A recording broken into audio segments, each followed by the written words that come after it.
এক রাত এক কাজ, এক কাজের জন্য 500 টাকা দেয়। এই তোর কত দেয়? ঢাকার এক হোটেলে ধরা পড়েছে 2 মাদ্রাসার ছাত্রী, যারা মাত্র 500 টাকার বিনিময়ে করেছিল অনৈতিক কাজ। স্থানীয় জনতা তাদের আটক করে পুলিশে দিয়ে দেয়।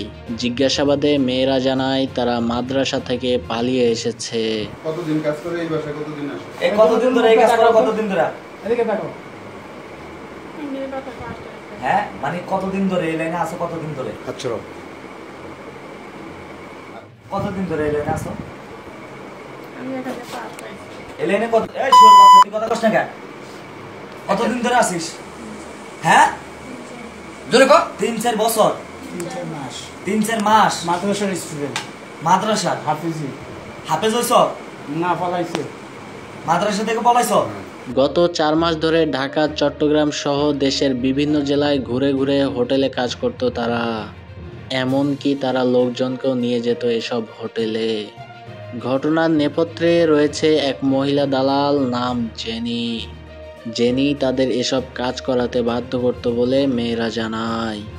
জেনি বর্তমানে পালিয়ে গেছে, তবে এই 2 মেয়ে জেনির নাম ঠিকানা বলতে চাচ্ছেন না। টাকা টুকা নিয়ে ভাগছো? আজকে কাজ করছো কয়টা? হ্যাঁ, জোরে কর। কয়টা টাকা দিছে? 500 টাকা দিছে? তুই কাজ করে লাভ হলো কি? এই তুই আত্মা তোমরা যেটা করছো এটা কি অপরাধ নাকি ভালো? এই কাজটা কি ভালো করছো না অপরাধ করছো? হ্যাঁ, এই কাজটা অপরাধ করছো। স্থানীয়রা বলেছে তারা অনেক দিন ধরে এই হোটেল নিয়ে সন্দেহ করেছিল। অবশেষে এবার ধরা পড়ার ঘটনাটি প্রকাশ্যে এসেছে। না, জীবনে করবে না, মানে এত যাওয়ার পরে তো অনেক জায়গায় যাবে। তুমি হাসো না। পুলিশ জানিয়েছে এ বিষয়ে তদন্ত চলছে এবং সংশ্লিষ্ট হোটেল কর্তৃপক্ষকেও জিজ্ঞাসাবাদ করা হতে পারে। সিএনটি বাংলা মনে করে মাদ্রাসার ছাত্রীরা যদি এমন কাজের সাথে জড়িয়ে পড়ে তাহলে এটা আমাদের শিক্ষা ও সমাজের জন্য বড় বিপদের ইঙ্গিত। তুমি ইকবাল ভাই কারণ তো এই বাসা ভাড়া দিচ্ছেন কার কাছে? বাসা ভাড়া দিচ্ছেন কার কাছে? মুক্তারে কি বলে বাসা ভাড়া দিচ্ছে?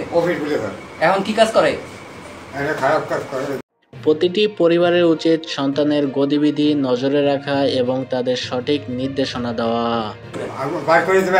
এখন বাইর করবেন না, যখন বাইর করবেন তখন এই যে ইকবাল ভাই আছে, ইকবাল ভাইয়ের ডাইকা তারপরে আপনি ওদেরকে ঢুকাবেন। ওরা ঢুকবো আর ইকবাল ভাই একসাথে ঢুকবো, এর আগে না। এই ঘটনা যেন আর কারো না ঘটে সে দায়িত্ব আমাদের সবার। আতিক আহমেদ, সিএনটি বাংলা।